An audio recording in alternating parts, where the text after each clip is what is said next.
সৌরভ নেত্রভালকার 1 বলে 7 রান দরকার, ব্যাট হাতে শাদাব খান।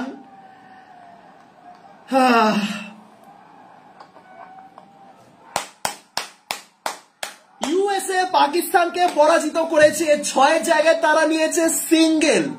ইউনাইটেড স্টেটস অফ আমেরিকা পাকিস্তানকে পরাজিত করে ইতিহাস রচনা করলো। What a win! সেরা সেরা সেরা সেরা সেরা সৌরভ নেত্রভালকার কি বোলিং করলেন! ওফ! পাকিস্তানের এগেনস্টে ইউএসএ এর জয় টি-20 বিশ্বকাপের মঞ্চে। বিশাল বিশাল স্যালুট ইউএসএ। তারা কি খেলে চলেছে, কি খেলে চলেছে। বাংলাদেশকে যখন তারা সিরিজে হারিয়েছিল মনে হচ্ছিল এটা একটা ফ্লুক, এর বেশি কিচ্ছু সম্ভবই নয় তাদের দ্বারা। তারপরে কানাডার বিপক্ষে ঐতিহাসিক রান চেস। এবার পাকিস্তানকে, ভারত পাকিস্তানের কথা ছাড়ুন, ভারত বনাম ইউএসএ ম্যাচে কি হবে সেটা নিয়ে আমি জাস্ট ভাবছি।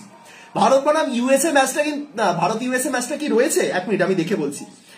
ভারত ইউএসএ ম্যাচটা যদি নিউ ইয়র্কে থাকে তাহলে তো আলাদা লেভেলের ম্যাচ হতে চলেছে, কিন্তু ভারত ইউএসএ মানে আলাদা লেভেলের মানে একটা স্লো ম্যাচ হতে চলেছে। কিন্তু যদি ভারত ইউএসএ ম্যাচটা না থাকে, 1 minute, India versus USA new ইয়র্কের মাঠে, নিউ ইয়র্কের মাঠে একটু অ্যাডভান্টেজ তো ভারতের জন্য থাকবে, বাট স্টিল ইউএসএ, ওফ, ব্রাভো ব্রাভো ব্রাভো!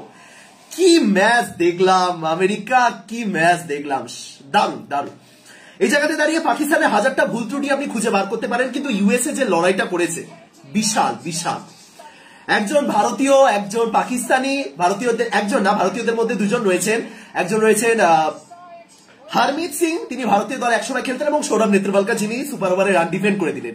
পাকিস্তানে রয়েছেন শায়ান জাহাঙ্গীর, এছাড়া Corey Anderson, Aaron Jones, Gous, একজন ভারতের, একজন পাকিস্তানের, একজন সাউথ আফ্রিকার, একজন নিউজিল্যান্ডের, একজন কানাডার, একজন ক্যারিবিয়ান, একজন তাদের নিজেদের দেশেরই আমেরিকা যুক্তরাষ্ট্র, এবং সব জায়গা থেকে মিলিয়ে প্লেয়ার নিয়ে তারা যে একটা রিউনিয়ন খুলেছে।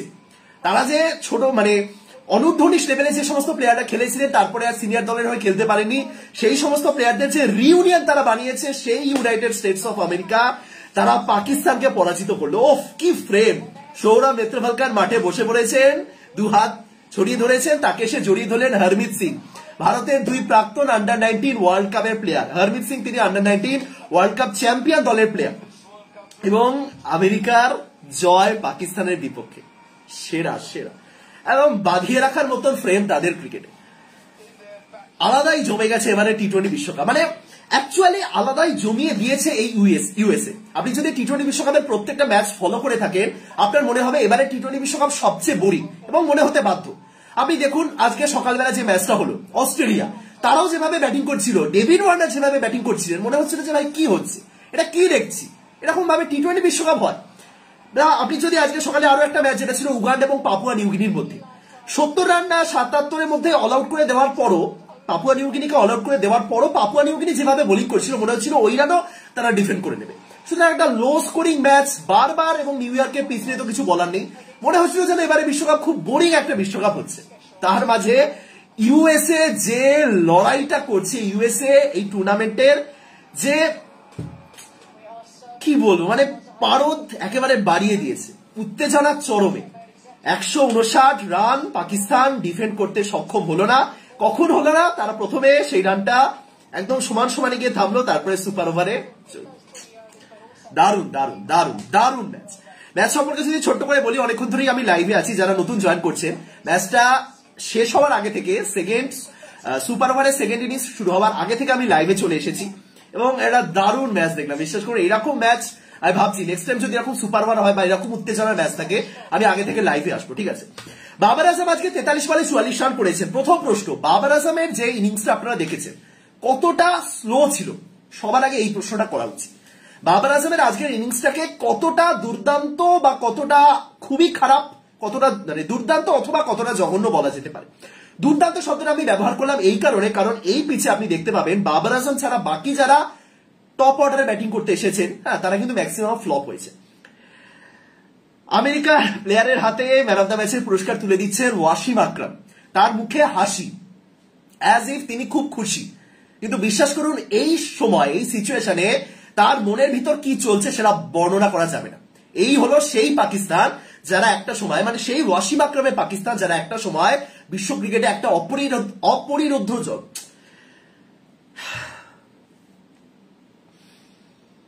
দারুণ দারুণ মানে যে দলটা একেবারে কাঁপিয়ে দিত একটা সময়, সেই পাকিস্তান দলকে তারা পরাজিত করে। যাই হোক, কি বলবো, অপরিহার্য আর অপ্রতিরোধ্য দুটোর সংমিশ্রণে একটা অসাধারণ কথা বলছিলাম। যাই হোক, তো বাবর আজমের এই ইনিংসটা আপনি বলতে পারেন যে খুব খারাপ ইনিংস, খুব স্লো ইনিংস। কারণ একটা সময় বাবর আজম যেভাবে ব্যাটিং করছিলেন, 20 বল খেলে 9 রান, হ্যাঁ, স্ট্রাইক রেট 50-এর কম, এবং টি-20 ক্রিকেটে এই ইনিংস তো ছেড়েই দিন, এবং মেবি বাবর আজম আজকে টি-20 ক্রিকেটে সর্বাধিক রানের রেকর্ডও করে ফেললেন। সুতরাং এই জায়গাতে দাঁড়িয়ে আপনি আজকে বাবর আজম ইনিংসটাকে দুভাবে বর্ণনা করতে পারেন। প্রথমত যেটা দেখুন, বাবর আজম যে রানটা করেছেন সেটা মোটেও ভালো রান নয়, সেটা আমরা সবাই এগ্রি করছি। কিন্তু একই সঙ্গে আপনি এটাও মানে এটা আপনাকে বলতে হবে যে বাবর আজম ওই জায়গাতে যদি রানটা না করতেন, যদি বাবর আজম ওই জায়গাটাও একটু চালিয়ে ব্যাটিং করতেন, যদি মনে করতেন যে না চলো আমিও তো 4 মারতে পারি, আমার সাথে সাদাবও মারছে বা বাকিরা আউট হচ্ছে, চলো আমি একটু মেরে খেলতে পারি, এই জায়গাতে যে জিনিসটা দরকার ছিল সেটা হলো ম্যাচুরিটি। এবার বাবর আজমের মধ্যে কতটা ট্যালেন্ট রয়েছে, কতটা ভালো প্লেয়ার তিনি, কতটা ম্যাচিওর প্লেয়ার, সেই সমস্ত জিনিস যদি আমি ইগনোর করেও সিচুয়েশন অনুযায়ী তার ইনিংসটাকে বর্ণনা করি, আপনি ইনিংসটাকে ভালো বলতে পারেন। আমি বলছি না যে তার ইনিংসটা টি-20 ক্রিকেটের মতন একদম দারুণ হয়েছে, না, কিন্তু সিচুয়েশন অনুযায়ী ওই জায়গাতে যে একটু রানটা এগিয়ে নিয়ে যাওয়া দরকার, সেই জায়গাতে আমি বলবো ঠিক আছে, বাবর আজম যেটা করতে চেয়েছেন পেরেছে। তবে ওই যে এইরকম সিচুয়েশনে আপনি জাস্ট একটাই জিনিস বলতে পারেন যে ঠিক আছে, তুমি 43 বলে 44 রান করেছো, 44টা রানও ইম্পর্টেন্ট, কারণ আপনি পাকিস্তানের 159 রানের মধ্যে থেকে যদি 44টা রান বাদ দেন তাহলে কি দাঁড়াবে, 110-15 এরকম, এবং সেটাও হয়তো উঠতো না, কারণ বাবর আজম একদিকে ছিলেন, বাবর আজমও যদি আউট হয়ে যেতেন তারপরে সাদা বা ইফতিকার তারা পার্টনারশিপ বিল্ড করতে পারতেন, একদম সিম্পল। সুতরাং ওই 44 রানেরও মাহাত্ম্য রয়েছে, 44 রানটা যদি বাদ দেওয়া হয় তাহলে পাকিস্তানের রান বেশি দূর পৌঁছাবে না। কিন্তু তার সাথে আপনাকে এটাও মাথায় রাখতে হবে, বাবর আজম 43টা বল খেলার পর যে জায়গাতে আউট হলেন তখনও হাতে 4টে ওভার রয়েছে। এবার আপনি 43টা বল খেলছেন, যতটা সেট হওয়া যায় সেট হয়ে যাচ্ছেন, তারপরে আপনি দলকে সেই বিপদের মধ্যে ছেড়ে দিয়ে আউট হয়ে যাচ্ছেন। এটাও কিন্তু বাবর আজমের থেকে অন্তত এক্সপেক্টেড নয়, যিনি টি-20 ক্রিকেটের হাইয়েস্ট রান স্কোরারের তালিকায় রয়েছেন, সেই বাবর আজমের থেকে ওই জায়গাতে আরো better innings expected. But still আমি বলবো যে ওই 44 রানেরও মাহাত্ম্য রয়েছে, ওই 44 রানকে আপনি বাদ দিলে আর কিছুই থাকতো না পাকিস্তানের স্কোর। কিন্তু বাকিরা রিজওয়ান বলুন, উসমান খান বলুন, ফাকর জামান, শাদাব খান, আজম খান, শাদাব খান ভালো খেলেছেন, বা আজম খান, এরা যে জিনিসটা করার দরকার ছিল তারা তো করলেনই। ইউএস এর বোলিং এক্সট্রাঅর্ডিনারি হয়নি, বিশ্বাস করুন, ইউএস এর বোলিং এক্সট্রাঅর্ডিনারি নয়। অন্তত আপনি পাকিস্তানের এই টিমটা থেকে একটা তো এক্সপেকটেশন রাখতেই পারেন যে না, এই টিমটা, হ্যাঁ, এরা হয়তো অস্ট্রেলিয়ার মতন মানে ম্যাক্সওয়েলের মতন ওরকম ইনিংস খেলতে পারবেন না, একা হাতে ম্যাচ বাঁচিয়ে দেওয়া, যদিও ম্যাক্সওয়েল বর্তমানে 0 রানে আউট হচ্ছেন বরাবর, আইপিএল থেকে শুরু হয়েছে। যাই হোক, ম্যাক্সওয়েল কিরকম প্লেয়ার সেটা আমরা সবাই জানি। বা পাকিস্তানের এই বাবর বলুন, রিজওয়ান বলুন, এরা কেউই কিন্তু ওই টাইপের প্লেয়ার নন। ডেভিড ওয়ার্নারের মতন ফর্মে থাকবে শেষ বিপক্ষ দল, হ্যাঁ, ম্যাকগার্ক বা সাউথ আফ্রিকার প্লেয়ারদের যদি আমি বলি, সেই টাইপের প্লেয়ার তারা নন। কিন্তু এই রিজওয়ান বা বাবর এরা তো বহুদিন ধরে একসাথে খেলেছেন, এবার দুজন তারা ওপেনিংও করতে এলেন। বাবর রিজওয়ানের ওপেনিং জুটি একটা সময় পুরো মানে যতটা ভালো খেলা যায়, যত পার্টনারশিপ বিল্ড করা যায় সব করেছেন। সেই জায়গাতে দাঁড়িয়ে রিজওয়ানকে আরো বেটার করতে হতো। উসমান খান, আমি জানি না উসমান খান ঠিক কিভাবে দিনের পর দিন সুযোগ পেয়ে চলেছেন। আজম খানকে নিয়ে তো অবশ্যই আলোচনা হচ্ছে, কিন্তু at the same time Usman Khan তিনি 5 ইনিংসে করেছেন 97 রান, 19-এর অ্যাভারেজ, এবং হাফ সেঞ্চুরি তো ছেড়ে দিলাম। উসমান খান তার থেকেও অনেক বেটার এক্সপেক্টেড পাকিস্তানে, বাট উসমান খান আমি জানি না কি কারণে সুযোগ পাচ্ছেন এখনো। ফাকার জামানের এই চক্করে তাকে ব্যাটিং অর্ডার একটু নিচে নামতে হচ্ছে, কিন্তু ফাকার জামান চেষ্টা করলেন এবং একটা ছক্কা মারলেন দেখলাম, কিন্তু শাদাব খান চেষ্টা করেছেন, ইফতিকারও তারপরে করেছেন, শাহিন আফ্রিদি শেষ দিকে ভালো ব্যাটিং করেছেন, বাট আরো বেটার খেলতে হবে। এই পাকিস্তানের ব্যাটিং অতটাও স্ট্রং নয় আমি মানছি, কিন্তু যখন আপনার টিমে রিজওয়ান, বাবর এরা রয়েছেন যারা টি-20 ক্রিকেটে চুটিয়ে খেলেছে, এইরকম পিচ তো সেরকমই পিচ না। আপনি ধরুন এই যে 159 পাকিস্তান তুলেছে, এই 159 তো পাকিস্তান বাবর রিজওয়ান যদি ওই 120 স্ট্রাইক রেটে ব্যাটিং করে, 120 স্ট্রাইক রেটে একটা পার্টনারশিপ বিল্ড করে, তাহলেও উঠে যাবে। তাহলে এক্সট্রাঅর্ডিনারি তারা কি করছে, যদি তারা 15 ওভার পর্যন্ত বাবর রিজওয়ান ব্যাটিং করেন 120 স্ট্রাইক রেটে, আমি অতিরিক্ত 150 অব্দি তুলতেই বলছি না, যদি তারা 80 বলের একটা পার্টনারশিপ বিল্ড করে 120 স্ট্রাইক রেটে, তাহলেই তো রানটা ঠিকঠাক উঠে যাচ্ছে। এবং তারপরে আপনি শাদাব রয়েছে, আপনার কাছে ইফতিকার রয়েছে, হ্যাঁ, ফাকার রয়েছে, এরা যদি একটু চালিয়ে খেলেন, ভালো স্ট্রাইক রেটে ব্যাটিং করে, আরামসে 170 অব্দি উঠে যাবেই। সেটাই তো হচ্ছে না, প্রবলেমটা এটা, সেটাই হচ্ছে, তাহলে মুশকিল। এবং সবশেষে আজম খান, আমি জানি না আজম খানকে নিয়ে কি বলবো, বাট আজম খান একটা খুব বাজে ফেজের মধ্যে দিয়ে চলছেন এবং পাকিস্তান, আমি জানি না এটা পাকিস্তানের ব্যর্থতা নাকি আজম খানের মধ্যে তারা এক্সট্রাঅর্ডিনারি কিছু দেখতে পাচ্ছেন, তারা টিম থেকে তাকে ড্রপই করতে পারছে না। এতদিন পর্যন্ত লোকে বলছিলেন যে আজম খান উইকেট কিপার কোটায় টিমে খেলছে। আজকে কি বলবেন, আজকে কি কোটায় খেলেছেন আজম খান? আজকে তো তাকে উইকেট কিপিংও করানো হয়নি এবং এমন জায়গায় তাকে ফিল্ডিং করতে রাখা হয়েছে খুব অড।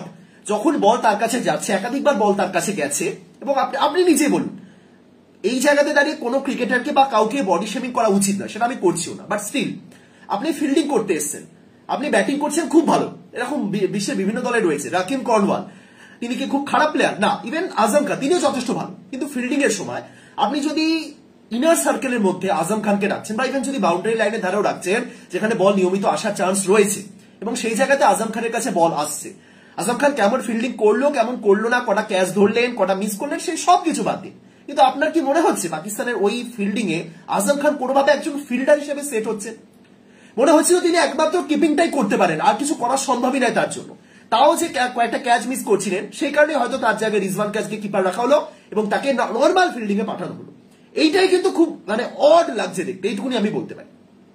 তিনি ব্যাটিং প্রত্যেকদিন ব্যর্থ হচ্ছেন, আমি তাও বলবো ঠিক আছে, কিন্তু আপনি ফিল্ডার আজম খানকে ওই জায়গাতে কোনোভাবে তিনি মানানসই নন, তিনি মানানসই নন।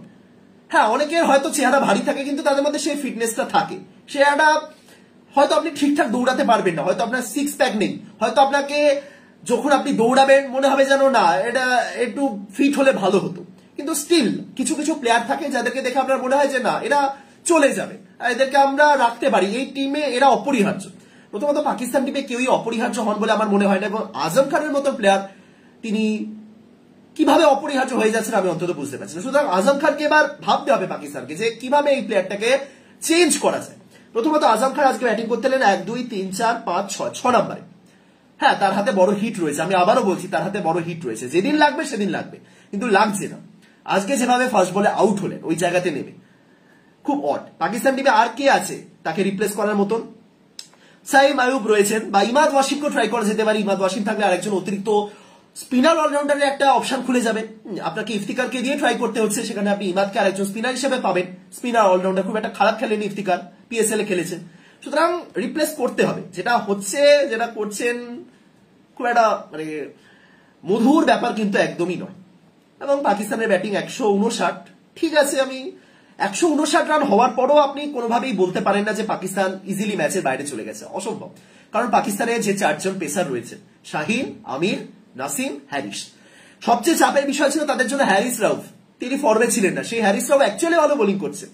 হ্যারিস রাউফের জন্য একটা 2 বছরের কি বলবো, একটা 2 বছরের অফ ফর্ম চললো, সেই সার্কেলটা কন্টিনিউ হয়ে গেছে তার জন্য। 2022 টি20 বিশ্বকাপে কোহলির কাছে সেই যে ছক্কা খেয়েছিলেন, তারপরে আগামী 2 বছর একদম চরম অফ ফর্মে সেই হ্যারিস রাউফ এবার কিন্তু অ্যাকচুয়ালি ভালো ফর্মে ফিরেছেন। এবার অনেকে বলবেন লাস্ট ওভারে তো ডিফেন্ড করতে পারলেন না, মানছি, কিন্তু স্টিল হ্যারিস রাউফ অ্যাকচুয়ালি ভালো বোলিং করছে। ইংল্যান্ড সিরিজ থেকে আমি দেখছি হ্যারিস রাউফ পারছে, তাকে কিভাবে ব্যবহার করা হবে, কোন সিচুয়েশনে ব্যবহার করা উচিত, এক্ষেত্রে একাধিক দোষ বাবর আজমের রয়েছে। বাবর আজম তাকে পাওয়ার প্লেতে ব্যবহার করার চেষ্টা করছিলেন, যেটা হ্যারিস রাউফ পারবেন না। যেখানে শাহিন রয়েছেন, আমির রয়েছেন, নাসিম রয়েছেন, তাদেরকে ইউটিলাইজ করা হোক পাওয়ার প্লেতে, স্পিনারকে আনা হোক, হ্যাঁ, কিন্তু হ্যারিস রাউফকে পাওয়ার প্লেতে আনা হচ্ছিল, সেটা তিনি পারবেন না। বাট হ্যারিস রাউফ ভালো বোলিং করছেন, আজকে তার বোলিং ফিগার 4-0-37-1, শেষ দিকে রান খেয়েছেন, বাট আদারওয়াইজ হ্যারিস যে উইকেটটা তুললেন, যেভাবে লাইন লেন্থ মেনটেন করতে পারছেন, সেটা কিন্তু পজিটিভ। চাপটা হতে পারে নাসিম শাহকে নিয়ে, আজকে নাসিম শাহ ঠিকঠাক করেছেন, বাট নাসিমের সেই ফর্মটা কিন্তু চলছে না।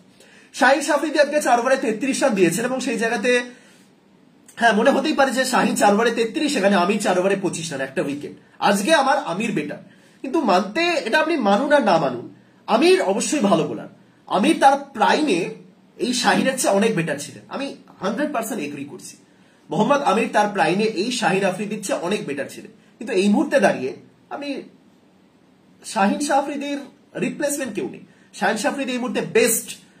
এই বাঁহাতি পেসার, যত বিশ্বে যত বাঁহাতি পেসার রয়েছে, যতই ওই ট্রোল করা হোক, ভারত পাকিস্তানের মধ্যে যে ব্যাপারটা আছে ট্রোল করা হোক, শাহিন শাহ আফ্রিদি অ্যাকচুয়ালি বেস্ট। আপনি তার স্ট্যাটস খুলে বসুন, আপনি বড় ম্যাচে তার প্রদর্শন দেখুন, অ্যাকচুয়ালি বেস্ট। হ্যাঁ, কিছু ক্ষেত্রে শাহিন ওই 80 রান 10 ওভারে খেয়ে গেছেন, ওডিআই বিশ্বকাপের কথা বলছি, বাট অল ওভার শাহিন ভালো। আজকে 4 ওভারে উইকেট তুলতে পারেনি বলে হয়তো তাকে দেওয়া হলো, বাট যে ওয়াইড ইয়র্কার গুলো মোহাম্মদ আমির করছিলেন, আমার মতে শাহিনের কাছে বেটার অপশন ছিল এবং সেটা তিনি করতে পারতেন। যাই হোক, ইউএস এর ব্যাটিং মোনাং প্যাটেল 38 বলে 50 খুব ভালো খেলেছেন, বাট ঘুরে ফিরে ওই অ্যারন জোন্স, কি প্লেয়ার মাইডি অ্যারন জোন্স।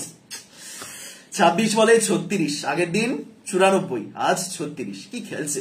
এবার কি এই অ্যারন জোন্স নিয়ে যাবেন ওই অরেঞ্জ ক্যাপ বলতে যাচ্ছিল, মানে হাইয়েস্ট রান স্কোরারে যে পুরস্কারটা, সেটা কি পুরস্কার হয় কি টি-20 বিশ্বকাপে না মেবি, বাট ওই রেকর্ড যেটা হাইয়েস্ট রান স্কোরার সেটাই কি নিয়ে যাবে? কারণ যদি এই গ্রুপ থেকে ইউএসএ পরের রাউন্ডে যায়, বুঝতেই পারছেন সুপার 8 রাউন্ডে আরো কয়েকটা ম্যাচ পাবে, সেখান থেকে তারা সেমিফাইনালে যাক বা না যাক আরো কয়েকটা ম্যাচ খেলার অ্যাটলিস্ট সুযোগ পাবেন এই অ্যারন জোন্স, এবং অ্যাকচুয়ালি ভালো খেলছে অ্যারন জোন্স, কি ব্যাটিং করছেন ওফ। তাহলে কি দাঁড়ালো, গ্রুপের অবস্থাটা কি দাঁড়ালো, এটাই হচ্ছে আসল ব্যাপার। হ্যাঁ, যেটা বলছিলাম যে তাও ইউএস এর জন্য ম্যাচটা আরো ইজি ছিল। এই ম্যাচটা তারা যে সুপার ওভারে জিতলো না, তারা নর্মালি জিতে যেত, তারা সুপার ওভারে যেতেও হতো না। কোরি অ্যান্ডারসনকে তারা যদি অ্যাটলিস্ট ট্রাই করতো। হ্যাঁ, এবার যারা নিয়মিত খেলা দেখেছেন ইউএসএ, তারা এই বিষয়ে অবশ্যই দ্বিমত প্রকাশ করবে। কারণ কোরি অ্যান্ডারসনকে আপনি যদি রেগুলার দেখে থাকেন, সেই কোরি অ্যান্ডারসন কিন্তু সেই কোরি অ্যান্ডারসন নেই, তা 50%ও নেই। সেই কোরি অ্যান্ডারসন যিনি সেঞ্চুরি করতেন, দ্বিধায় সেঞ্চুরি করে দিতেন, বিনা দ্বিধায় আর কি, সেই কোরি অ্যান্ডারসন কিন্তু আর নেই। এই কোরি অ্যান্ডারসন অনেক আলাদা, তার বয়সের ছাপ ফুটে উঠেছে, তার ইভেন স্লো হয়ে গেছেন তিনি, বোলিং করার সময় তার গতিও কমেছে, সেই পাওয়ার হিটিংটাও তার মধ্যে নেই। সুতরাং সেই কোরি অ্যান্ডারসন আর এই কোরি অ্যান্ডারসন নয়, কিন্তু স্টিল ট্রাই করতে পারতো তারা, আর মেবি তাদের মনে হয়েছে নীতিশ কুমার বেটার। যাই হোক, তবে জিততে পারতো। একটা সময় ওই 6-7 মতন রান রেট নিয়ে তারা ব্যাটিং করছিল, হাতে প্রচুর উইকেট, সেই জায়গা থেকে জেতা উচিত ছিল। সেখানে আবার পাকিস্তানি বোলারদের কৃতিত্ব দিতে হয়, বাট শেষ দিকে গিয়ে তারা যেভাবে কামব্যাক করলো, সুপার ওভারে তারা যে প্রদর্শন করলো, দারুণ এক কথা। তাহলে গ্রুপের পরিস্থিতি, ইউএসএ 2 ম্যাচে 4 পয়েন্ট। আপনি ভাবুন জাস্ট, একটা গ্রুপ যেখানে ভারত রয়েছে, যেখানে পাকিস্তান রয়েছে, যেখানে আয়ারল্যান্ড রয়েছে, সেই গ্রুপে ইউএসএ 1 নম্বরে। আপনি কোনোদিনও এই ব্যাপারটা কল্পনাও করতে পারবেন? আপনি কল্পনাতেও আনতে পারবেন যে ইউএসএ ভারত, পাকিস্তান, আয়ারল্যান্ডকে ছাড়িয়ে 1 নম্বর? হ্যাঁ, ইউএসএ 2টো ম্যাচ খেলেছে, স্টিল ইউএসএ 2 ম্যাচে যে পয়েন্ট পেয়েছে, পাকিস্তান বা আয়ারল্যান্ড তারা 2 ম্যাচ খেলে সেই পয়েন্ট পাবে না। ইউএসএ এবার ইউএস এর কাছে তাহলে তারা পাকিস্তানকে হারালো, কানাডাকেও হারালো, তাহলে আয়ারল্যান্ড আর ইন্ডিয়া। যদি ইউএসএ আয়ারল্যান্ডকে হারিয়ে দেয় তাহলে তো ইউএসএ চলে যাচ্ছে, বাট যদি আয়ারল্যান্ড ইউএসকে হারিয়ে দেয়, গ্রুপ অফ ডেথ, গ্রুপ ডিটা, কিন্তু গ্রুপ অফ মানে গ্রুপ এ তে অ্যাকচুয়ালি খেলা হবে গ্রুপ এ তে। আপনি ভাবুন, যদি আয়ারল্যান্ড ইউএসএ কে হারিয়ে দেয়, যদি ইউএসএ যেভাবে খেলছে আর আয়ারল্যান্ড যেভাবে ভারতের সাথে খেলেছে, ইউএসএ হারিয়ে দিতেই পারে। বাট যদি আয়ারল্যান্ড ইউএসএ কে হারিয়ে দেয়, এবং সেটার চান্স বেশি, আয়ারল্যান্ড একদিন ফ্লপ করছে মানে কি রোজ ফ্লপ করবে, এবং খাতা কলমে আয়ারল্যান্ড ইউএসএ চেয়ে অ্যাকচুয়ালি বেটার দল, যদিও খাতা কলমে পাকিস্তানও বেটার দল ছিল। যাই হোক, যদি আয়ারল্যান্ড ইউএসএ কে হারিয়ে দেয়, লড়াই জমে যাবে, বিশ্বাস করুন। তখন পাকিস্তান আবারও ফিরে আসবে লড়াইতে, আয়ারল্যান্ডও ফিরে আসবে। দারুণ দারুণ।